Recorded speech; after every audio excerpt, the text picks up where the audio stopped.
Assalomu alaykum, hurmatli bankimiz mijozlari. Bugun muhtaram prezidentimiz tashabbusi bilan tashkil etilgan tajribasi asosida tashkil etilgan uchrashuvda yig'ilib turibmiz. Bu uchrashuvlarda ko'zlangan asosiy maqsad siz tadbirkorlarning muammolarini hal qilish orqali yangi ish o'rinlari yaratishga qaratilgan.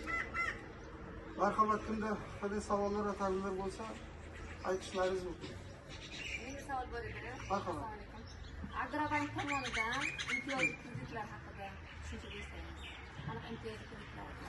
Yaxshi savol. Rahmat. O'tirishingiz mumkin. Bankimizga biriktirilgan mahallalarda o'z-o'zini bank qilish orqali ajratiladigan mikroqarz kreditlarimiz bor. Ular mahalla loyihasi biznesga ko'mak kreditlari va oilaviy tadbirkorlik yo'nalishi kreditimiz ham yangi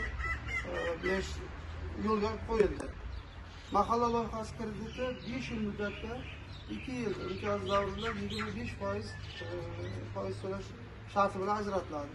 Biznesga ko'mak kreditimiz 4 yil muddatda 6 oy imtiyoz davri bilan 25% ustama to'lash sharti bilan ajratiladi.